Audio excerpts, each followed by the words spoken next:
You're 500 feet above hostile territory, your Apache helicopter's rotors cutting through the desert air like blades of death. Suddenly, your warning system screams. 2 enemy jets are diving toward you at 600 miles per hour, their missiles locked onto your aircraft. You have 3 seconds to live or die. Most pilots would pray. Some would panic. But Captain Sarah "Ghost" Martinez did something that military historians still call impossible. She didn't run, she didn't hide. Instead, she turned her wounded Apache into a weapon of vengeance and wrote her name in the sky with the wreckage of those who dared to hunt her. This isn't a movie. This isn't fiction. This is the true story of how one woman with nerves of steel and the heart of a warrior turned certain death into legendary victory. What happened next changed military aviation forever and proved that sometimes the hunter becomes the hunted in ways no one could ever imagine. Buckle up. You're about to witness the impossible become reality. Captain Sarah Martinez never planned to become a legend. Growing up in the dusty town of Bakersfield, California, she was just another kid who looked up at the sky and wondered what it would feel like to fly. Her father worked construction, her mother cleaned houses, and money was tight. But Sarah had something that couldn't be bought or taught. She had fire in her blood and steel in her spine. The first time she saw an Apache helicopter, she was 12 years old at an air show. While other kids were distracted by cotton candy and carnival games, Sarah stood mesmerized as the massive war machine demonstrated its deadly grace. The way it moved through the air, swift and deadly like a mechanical bird of prey, spoke to something deep inside her soul. That day, she made a promise to herself that would change everything. Her path to the cockpit wasn't easy. In high school, while her friends worried about prom dates and college parties, Sarah spent her afternoons studying flight manuals she'd borrowed from the library. She learned about aerodynamics, weapons systems, and military tactics. Her teachers thought she was crazy. Her guidance counselor tried to steer her toward more practical careers. But Sarah had made her choice, and nothing would stop her. The day she graduated high school, Sarah walked straight to the Army recruitment office. The sergeant behind the desk looked skeptical when this 17-year-old girl announced she wanted to fly Apache helicopters. "Little lady," he said with a condescending smile, "those birds are for warriors, not cheerleaders." Sarah looked him straight in the eye and said, "Then it's a good thing I'm not here to cheer." She signed her enlistment papers that afternoon. Basic training was designed to break people. Drill sergeants screamed in her face, made her crawl through mud at 4 in the morning, and pushed her beyond what she thought were her limits. Some of the other recruits called her crazy for choosing such a difficult path. A few tried to convince her to transfer to something easier, but every time Sarah wanted to quit, she remembered that 12-year-old girl watching the Apache dance across the sky, and she found strength she didn't know she had. Flight school was even harder. The Apache AHH-A-6 4 is not just a helicopter. It's a flying weapons platform that requires 2 highly trained operators working in perfect harmony. The pilot sits in the back, controlling the aircraft's movement, while the co-pilot gunner in front operates the weapon systems. Both positions require years of intensive training and reflexes that border on superhuman. Sarah excelled at both roles. Her instructors were amazed by her natural ability to process multiple streams of information simultaneously while maintaining perfect control of the aircraft. She could track enemy targets on her display screen while executing complex flight maneuvers that would make experienced pilots dizzy. Her scores on weapons accuracy tests were the highest in her class. More importantly, she had something that couldn't be taught in any classroom. She had the killer instinct. The Apache helicopter is a marvel of military engineering. It weighs over 17,000 pounds when fully loaded, but it can dance through the air like a deadly butterfly. Its 30mm chain gun can fire 625 rounds per minute with devastating accuracy. The Hellfire missiles mounted on its stub wings can destroy tanks from miles away. The aircraft is armored to withstand small arms fire and equipped with sophisticated sensors that can detect enemies in complete darkness. But all that technology means nothing without the right person controlling it. Sarah understood this better than most. She spent countless hours studying every system, every capability, every limitation of her aircraft. She learned to think like the Apache, to feel its movements as extensions of her own body. Her fellow pilots joked that she could probably fly the thing blindfolded, but Sarah knew it was no joke. In combat, when lives depended on split-second decisions, that kind of intimate knowledge could mean the difference between victory and death. Her first deployment came sooner than expected. Tensions were rising in Eastern Europe and experienced Apache crews were desperately needed. Sarah had been in the Army for just 3 years, but her skills had already caught the attention of her superiors. When the orders came down for her unit to deploy to a forward operating base near the conflict zone, Sarah felt a mixture of excitement and terror that she'd never experienced before. The forward operating base was a collection of hastily erected buildings and aircraft hangars surrounded by concrete barriers and razor wire. It sat in a valley surrounded by mountains that provided excellent cover for enemy forces.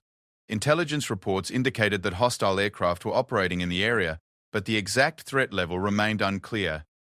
Sarah and her crew were assigned to provide close air support for ground forces conducting reconnaissance missions in the surrounding hills. Her crew chief, Sergeant Mike Wrench Rodriguez, was a 20-year veteran who had seen combat in 3 different wars. He took one look at Sarah and shook his head. "Great," he muttered. "They're sending me a rookie who looks like she should be selling Girl Scout cookies."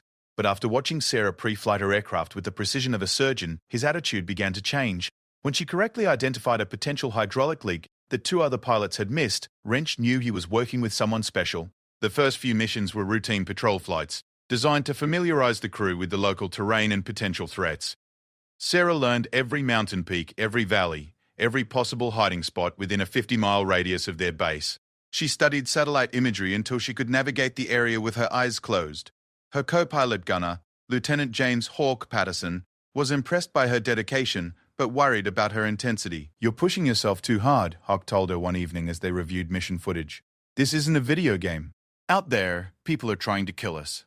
Sarah looked at him with eyes that seemed older than her years. "I know exactly what's out there," she replied. "That's why I'm preparing to kill them first." 3 weeks into their deployment, everything changed. Intelligence reports indicated that enemy forces had moved advanced surface-to-air missile systems into the area. Even more concerning were reports of fast-moving aircraft that had been spotted on radar but couldn't be identified. The local Air Force claimed they had no aircraft operating in the region, which meant someone else was flying in their airspace. Sarah's unit was tasked with conducting a reconnaissance mission to locate and identify the mysterious aircraft. It was supposed to be a simple observation flight. Get close enough to take pictures, then return to base with the intelligence.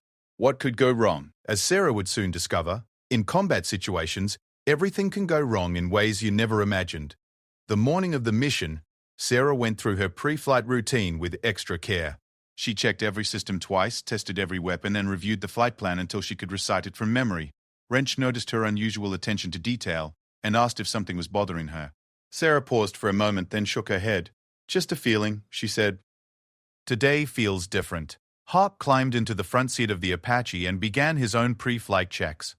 The weapon systems were fully operational, with a full load of 30mm ammunition and 4 Hellfire missiles. The aircraft's sensors were functioning perfectly, giving them eyes and ears that could detect threats from miles away. Everything looked good for what was supposed to be a routine mission. As they lifted off from the base, Sarah felt the familiar surge of adrenaline that came with every flight. But today, there was something else, a tension in the air that made her nerves sing with anticipation. She didn't know it yet, but she was about to face a test that would push her skills, her courage, and her will to survive beyond anything she had ever imagined. In just a few hours, Sarah Martinez would either become a legend or a memory. The Apache helicopter cut through the morning air like a predator on the hunt. Sarah kept the aircraft low, using the mountain ridges to mask their approach from enemy radar. Below them, the landscape rolled away in waves of brown hills and rocky outcroppings that could hide an army. The early morning sun cast long shadows across the terrain, creating a patchwork of light and dark that made visual identification of targets nearly impossible. "Ghost, this is Overwatch," came the voice of their controller over the radio. "We're showing unknown contacts bearing 270, approximately 15 miles from your current position. Proceed with caution and identify if possible." Sarah acknowledged the transmission and adjusted her heading toward the target area. Hawk was busy scanning his instruments, looking for any sign of the mysterious aircraft that had been reported in the area. The flight to the target zone took 23 minutes of careful navigation through mountain valleys and around peaks that rose like stone giants from the desert floor. Sarah had memorized every landmark during her weeks of preparation, but today everything looked different. There was a quality to the light, a stillness in the air that made her instincts scream warnings. She had learned to trust those instincts even when logic told her everything was fine. "I've got movement," Hawk announced suddenly, his voice tight with concentration. 2 contacts, low and fast, heading northeast about 8 miles out. Sarah immediately began scanning the horizon while adjusting the Apache's position to get a better view. The aircraft's sophisticated sensor systems were designed to detect and track multiple targets simultaneously. But visual confirmation was still essential for positive identification. Through her helmet display, Sarah could see the two contacts moving at high speed across the valley floor. They were too far away to identify visually, but their flight pattern and speed suggested they were military aircraft. The question was whose military they belonged to. Intel had suggested that hostile forces were operating advanced fighter jets in the area, but confirmation had been impossible to obtain. "Can you get a lock?" Sarah asked Hawk, knowing that their targeting systems might be able to provide more detailed information about the unknown aircraft. Hawk worked his controls with practiced efficiency, trying to get the Apache's sensors focused on the distant contacts. After several tense minutes, he looked up from his display with a grim expression. "Negative on positive identification, but their flight profile matches fast movers," he reported. "Could be fighters, could be attack aircraft. They're maintaining radio silence and flying below normal commercial altitudes." Sarah processed this information quickly. Military aircraft flying without identification in their operational area meant only one thing: they were dealing with hostiles. She immediately began climbing to get a better view of the surrounding area while staying below the radar horizon of the mountain peaks. The Apache was designed for this kind of work, using terrain to mask its approach while its sensors gathered intelligence on enemy forces. But Sarah knew they were walking a dangerous line between gathering information and becoming targets themselves. The two unknown aircraft had disappeared behind a ridgeline, but Hawk was tracking them on his instruments. "They're circling back," he announced. "Looks like they're conducting their own reconnaissance mission." Sarah felt her heart rate increase. If those were enemy fighters, and they had spotted the Apache, the situation was about to become very complicated very quickly. Military doctrine called for immediate withdrawal when facing superior air-to-air threats. The Apache was designed primarily for ground attack missions and had limited capability against fast-moving fighter aircraft. The smart move would be to break contact and return to base with whatever intelligence they had gathered. But something about the way the unknown aircraft were behaving made Sarah hesitate. "They're not acting like hunters," she said to Hawk. "If they had detected us, they would either engage immediately or call for backup. This looks more like they're lost or searching for something specific." Hawk considered this assessment while continuing to track the contacts on his screen. Sarah was right. The flight pattern didn't match typical combat air patrol behavior. Decision time arrived faster than expected. The two unknown aircraft suddenly appeared over a ridgeline less than 3 miles away, flying directly toward the Apache's position. Sarah had perhaps 10 seconds to decide whether to fight, flee, or attempt to identify the aircraft before they came into visual range. Her training told her to run, but her instinct said something else entirely. "I'm going to try to get a visual identification," she announced to Hawk. "If they're hostiles, we need confirmation for intelligence purposes. If they're friendlies, we need to avoid a blue-on-blue incident." Hawk understood the logic but wasn't happy about the decision. Getting close enough to visually identify unknown aircraft was dangerous under any circumstances. Sarah began a careful approach that would bring them within visual range while maintaining maximum maneuverability. The Apache's agility was its greatest advantage in this situation. While the unknown aircraft were faster, they couldn't match the helicopter's ability to change direction instantly or hide behind terrain features. She planned to pop up over a ridge, get a quick look, then drop back into cover before the other aircraft could react. The plan worked perfectly for about 30 seconds. Sarah brought the Apache up over the ridgeline and immediately had visual contact with the two unknown aircraft. They were sleek, single-seat fighters with angular shapes and dark paint schemes that she didn't recognize from any friendly air force. More importantly, they were carrying missiles under their wings and had their weapon systems active. Definitely hostiles. Hawk confirmed, his voice steady despite the danger. Unknown type, but they're armed and looking for trouble. Sarah was already dropping the Apache back into cover when one of the fighters suddenly banked hard and came directly at their position. The pilot had spotted them and was moving to engage. "Contact! Contact!" Sarah called over the radio to Overwatch. "Two hostile fighters, weapons hot, engaging now."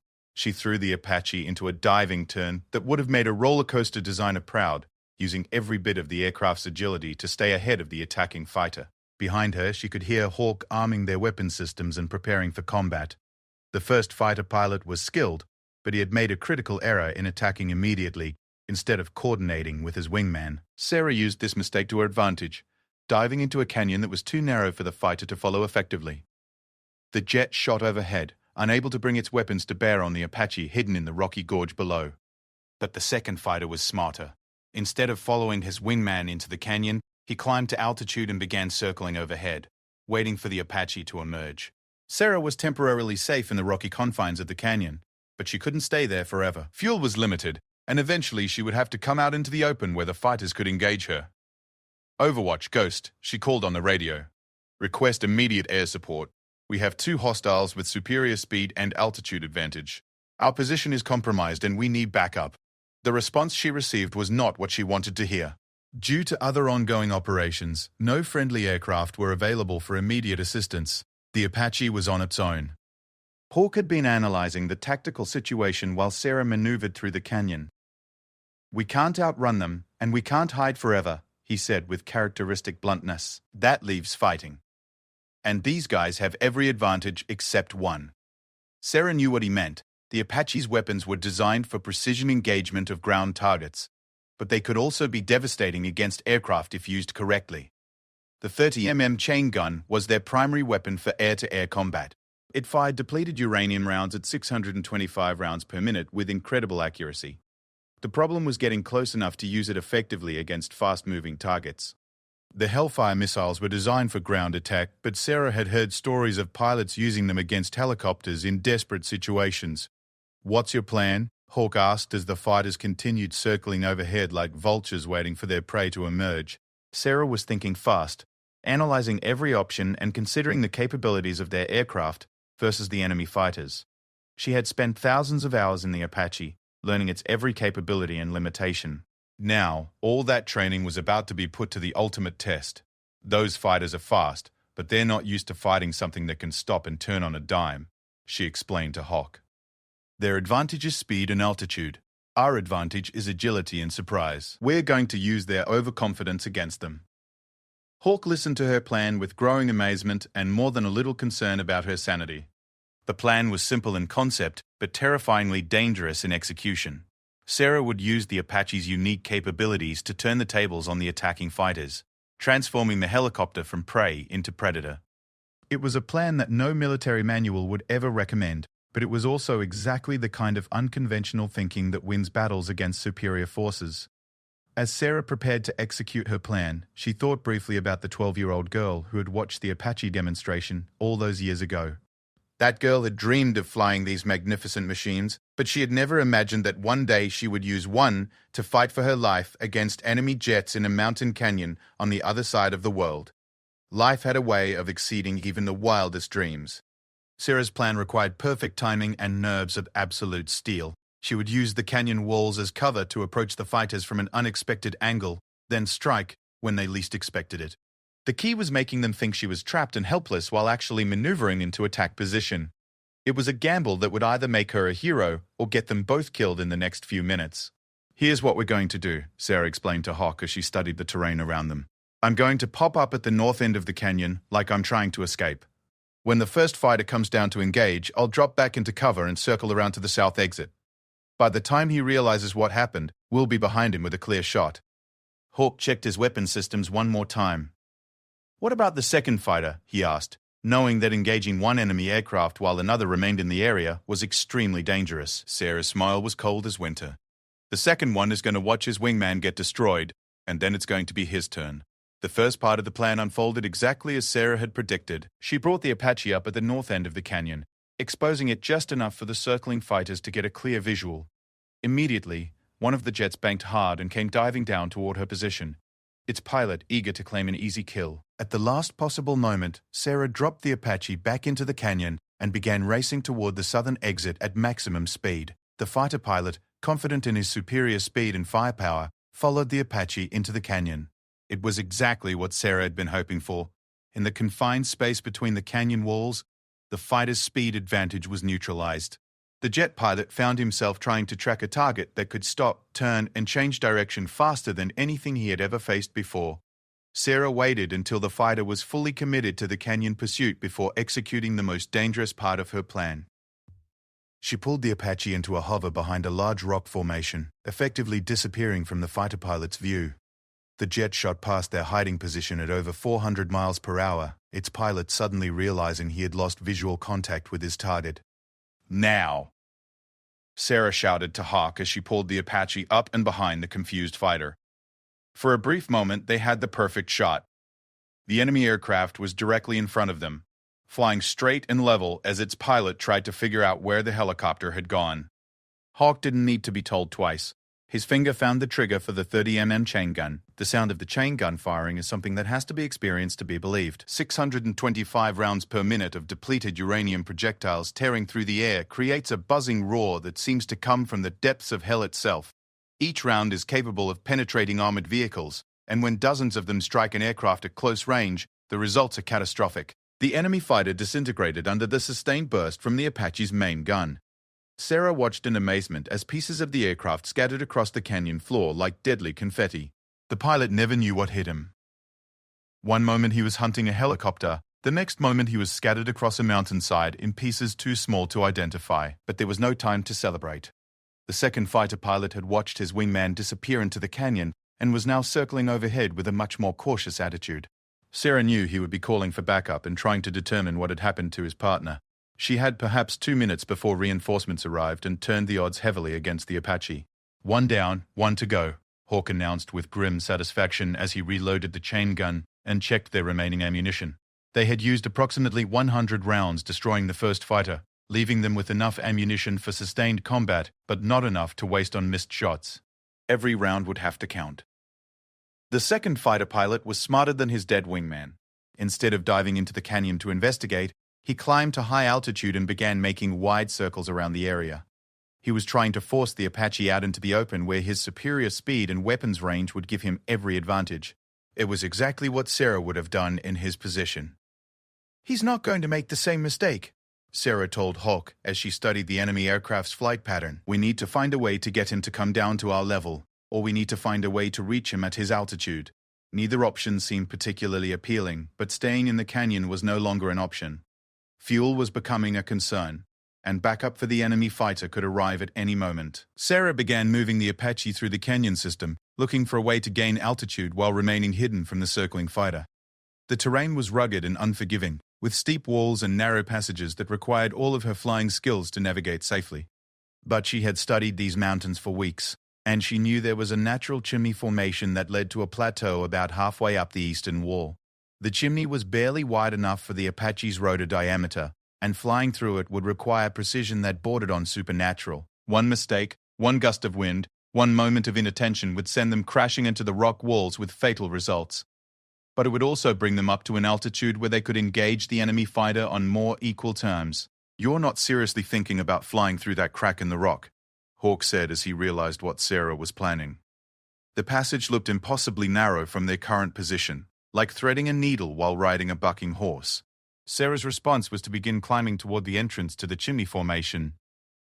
"Trust me," she said, her voice steady, despite the insane nature of what she was about to attempt. "I've studied every inch of these mountains. The passage opens up about halfway through, and there's a ledge on the other side where we can set up an ambush. Our friend upstairs will never see us coming." Flying through the chimney was like threading a needle while blindfolded during an earthquake. Sarah had to use every bit of her skill and experience to keep the Apache's rotors from striking the rock walls. The aircraft's width sensors were screaming warnings as they passed through sections where there were literally inches of clearance on each side. One wrong move would have turned the Apache into scrap metal. Hawk closed his eyes during the worst parts of the passage, trusting completely in Sarah's flying ability, while preparing for what he was sure would be their final moments. The sound of the rotors echoing off the canyon walls was deafening, and more than once he was certain they were about to crash. But Sarah's hands were steady on the controls, guiding the Apache through impossible spaces with the precision of a surgeon. When they finally emerged onto the plateau, both pilots were soaked in sweat despite the cold mountain air. They had just accomplished something that most helicopter pilots would consider impossible, flying a full-size Apache through a passage that looked too narrow for a motorcycle. But there was no time to appreciate their achievement. The enemy fighter was still circling above them, and now they had to figure out how to bring him down to their level. The plateau gave them an altitude advantage they hadn't had before, but they were still several thousand feet below the circling fighter. Sarah studied the enemy aircraft's flight pattern, looking for any weakness or predictable behavior that she could exploit. The pilot was being very careful, maintaining high altitude and speed while scanning the canyon floor for any sign of the Apache that had destroyed his wingman. "He doesn't know we're up here," Sarah realized. "He thinks we're still down in the canyon somewhere." hiding behind rocks and waiting for him to come down and get us. This gave them a significant tactical advantage, but they still needed to find a way to engage the fighter before backup arrived or fuel forced them to retreat. Hawk was studying his weapons display when he noticed something interesting. "The Hellfire missiles have a ceiling of about 20%, 1,000 feet, he announced. "If we can get a lock on that fighter, we might be able to reach him with a missile shot." It was a long shot, literally and figuratively, but it might be their only chance to engage the enemy before the tactical situation deteriorated further. The problem was getting a lock on a fast-moving target at extreme range while remaining hidden from the enemy pilot's view. The Apache's targeting systems were designed primarily for ground attack missions, not air-to-air combat at high altitude. But Sarah had an idea that was just crazy enough to work, assuming they could execute it perfectly and the enemy pilot cooperated by flying into exactly the right position. "We're going to use the mountain as a launching platform," Sarah explained as she positioned the Apache on the edge of the plateau. "When he comes around on his next pass, I'm going to pop up just high enough to get a lock, then drop back into cover before he can react. It's going to require split-second timing, but it's our best chance." The maneuver Sarah was planning had never been attempted in combat, as far as anyone knew. It involved using the Apache's agility to briefly expose the aircraft to targeting purposes, then disappearing before the enemy could respond. The margin for error was essentially zero. Too early, and they wouldn't get a lock. Too late, and they would become an easy target for the enemy fighter's superior weapons. As the enemy fighter began his next pass around the canyon, Sarah prepared for what would either be a brilliant tactical victory or a spectacular failure. Everything depended on timing, precision, and a little bit of luck. In 30 seconds, she would either be a legend or a memory. The seconds stretched like hours as Sarah watched the enemy fighter complete its wide circle around the canyon. She had calculated the timing down to the heartbeat, knowing that she would have perhaps 3 seconds to pop up, acquire a lock, and fire before dropping back into cover. 3 seconds to determine whether she lived or died, whether she would go home to tell this story or become another statistic in a classified military report. "Steady," Hawk whispered, his finger poised over the missile firing controls.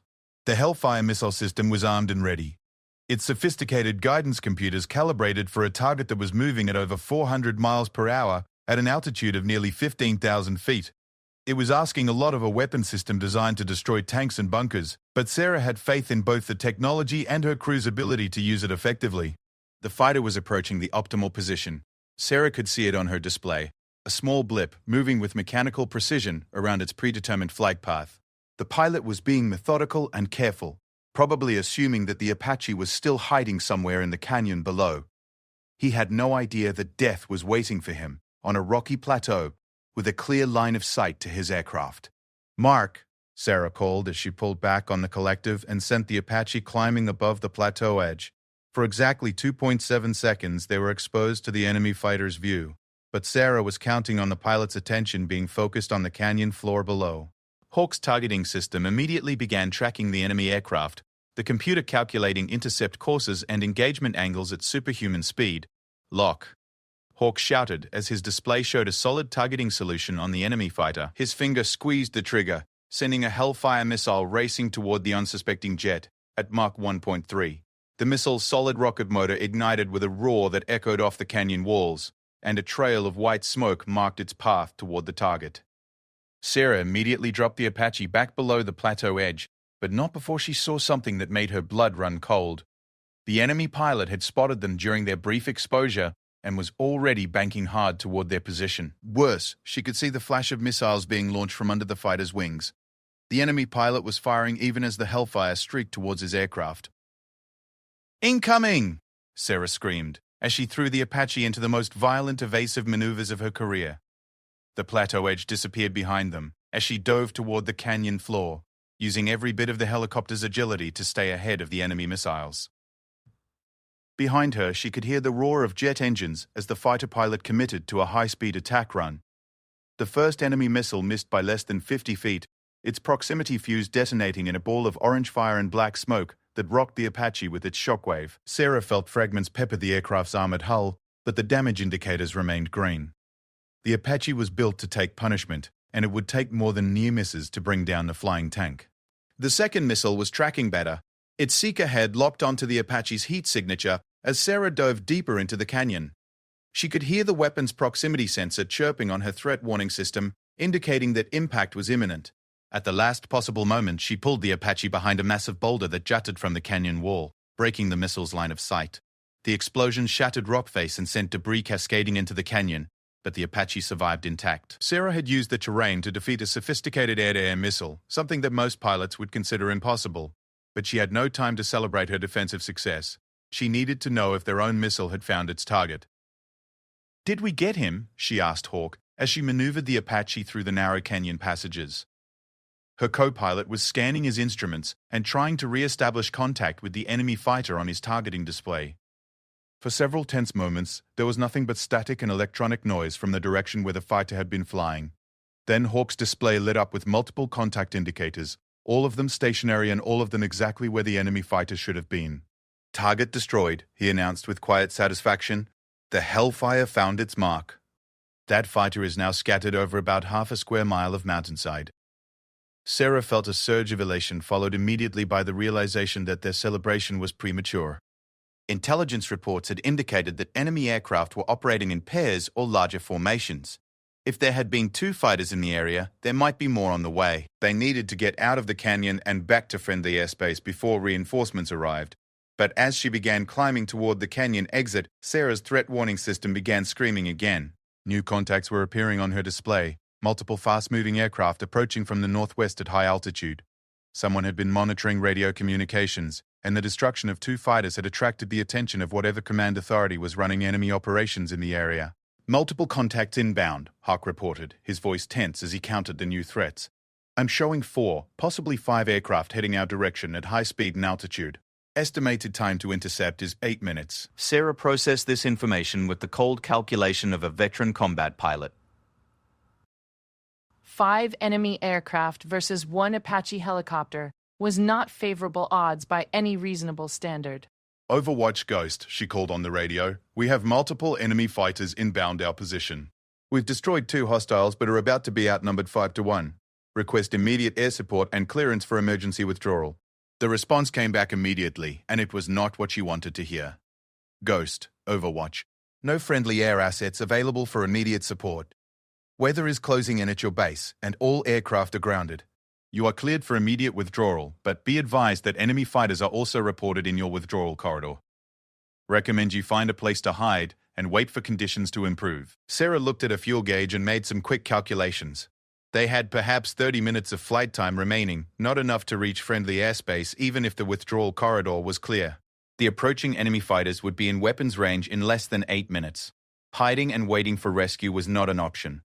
By the time help arrived, they would either be captured or dead. "What's your call?" Hawk asked, knowing that Sarah was weighing options that all seemed equally impossible. They could try to run and almost certainly be caught by faster aircraft. They could hide and hope the enemy fighters didn't find them, which seemed unlikely given their sophisticated sensors. Or they could fight, which meant facing odds that no sane person would accept. Sarah thought about the young girl who had watched the Apache demonstration all those years ago, dreaming of flying these magnificent machines.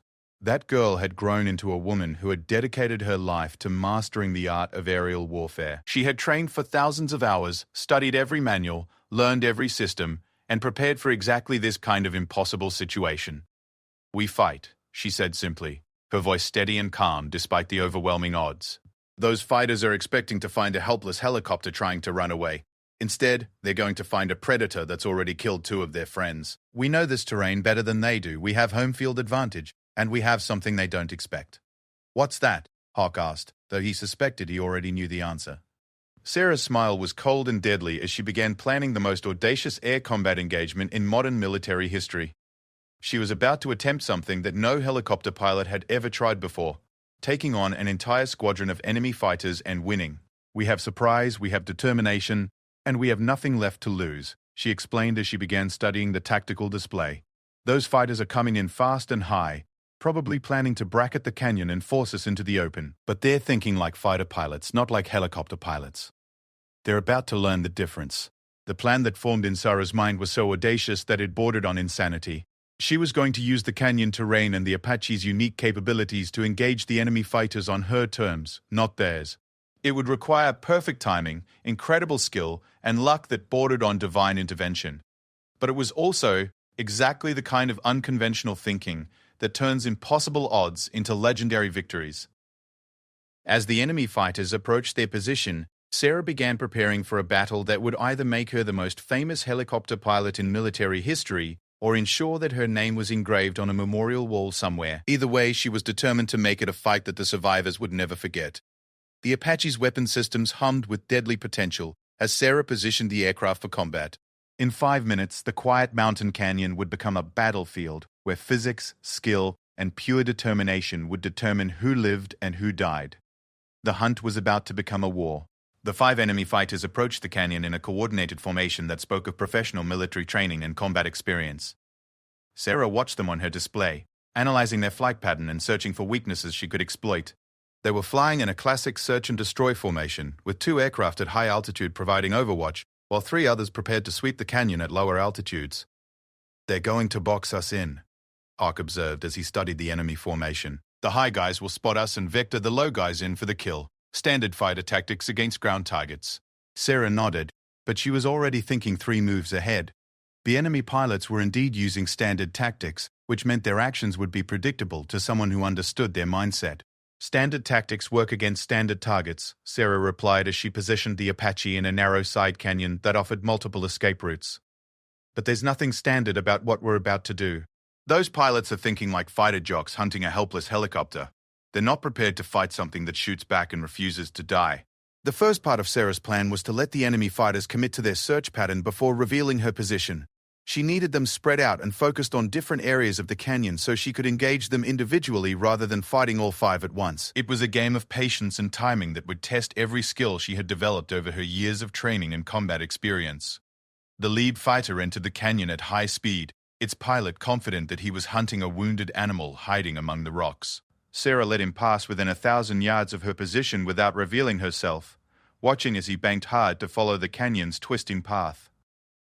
His wingman was following about 30 seconds behind, while the high-altitude aircraft maintained their overwatch positions above the canyon rim. "Now," Sarah whispered as she brought the Apache up from concealment directly behind the lead fighter. The enemy pilot was focused on searching the canyon ahead of him and never saw death approaching from his 6 o'clock position. Hawk's targeting system locked onto the fighter instantly, and the 30mm chain gun spoke with its deadly voice.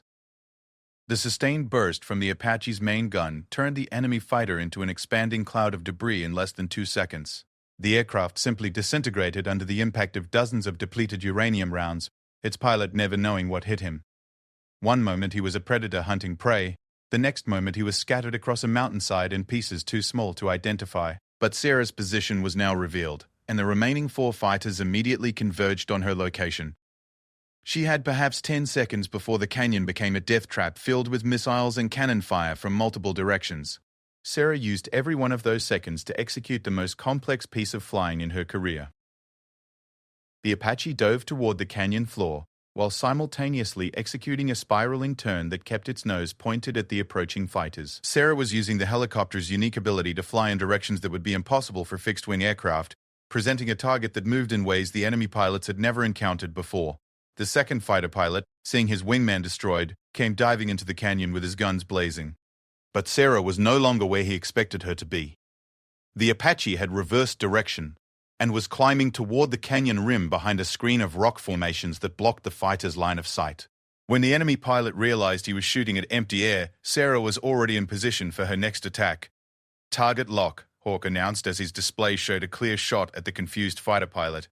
Another burst from the chain gun sent the second enemy aircraft tumbling towards the canyon floor in flames. 2 down, 3 to go. But Sarah knew her luck couldn't last much longer.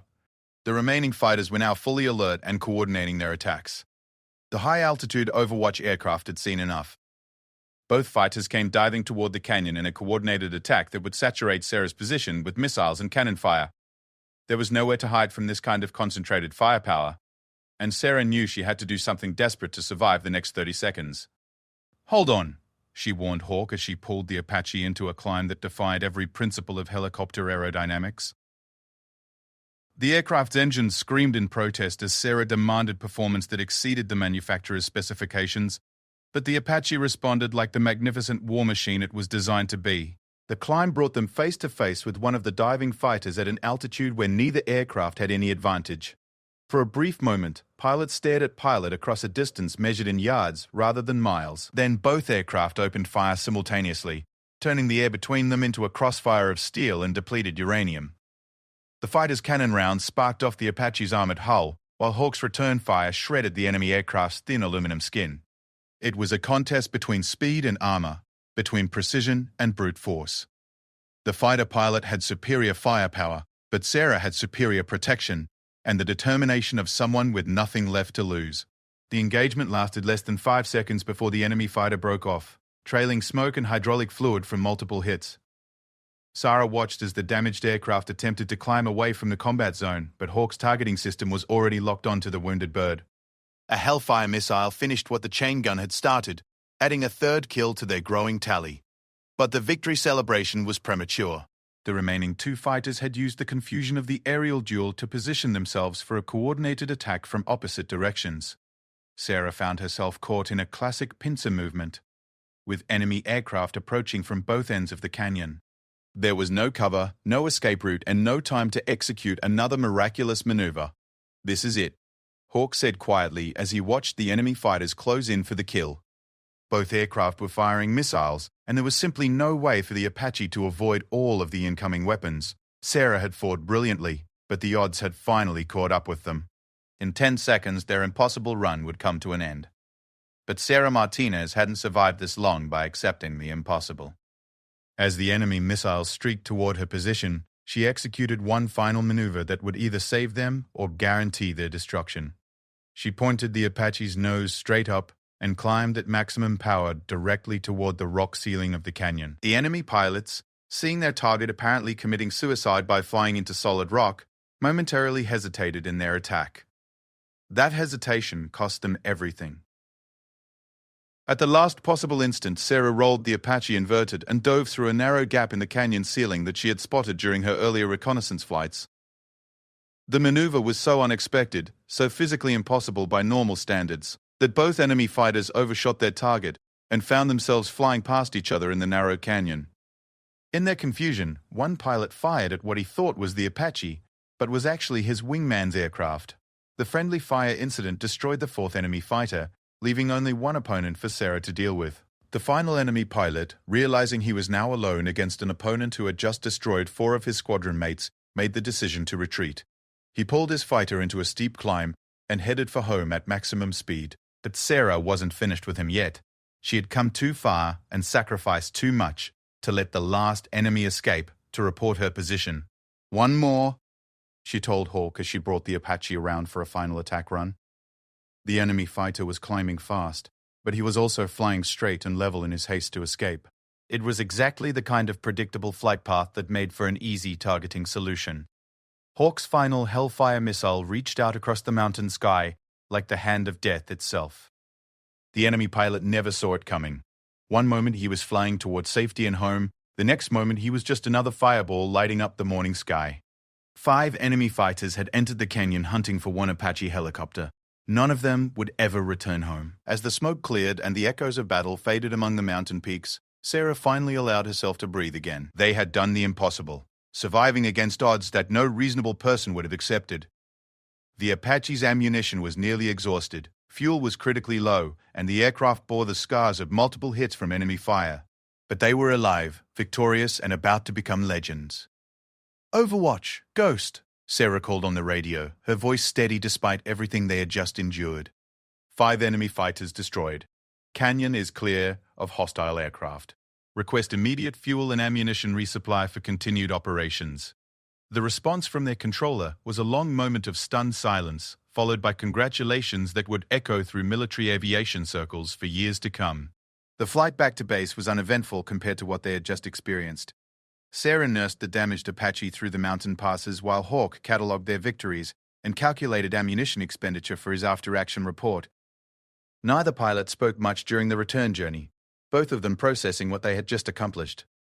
When they landed at the forward operating base, they were greeted by a crowd of ground crew, pilots, and commanders who had been monitoring their radio transmissions. The story of the Apache that destroyed 5 enemy fighters in single combat spread through the military aviation community like wildfire. Sarah Martinez became an instant legend, the helicopter pilot who had redefined what was possible in aerial combat. The awards and recognition came later. The Distinguished Flying Cross, the Air Medal, and a dozen other honors that recognized her extraordinary courage and skill.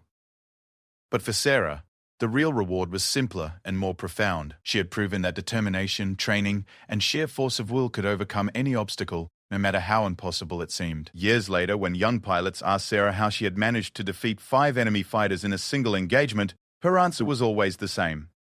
"I remembered why I started flying in the first place," she would say, "and I refused to let anyone take that dream away from me." The 12-year-old girl who had watched the Apache demonstration all those years ago had grown up to become something even more impressive than her childhood dreams had imagined. She had become a legend who proved that sometimes the impossible is just another word for the inevitable when you have the courage to make it happen.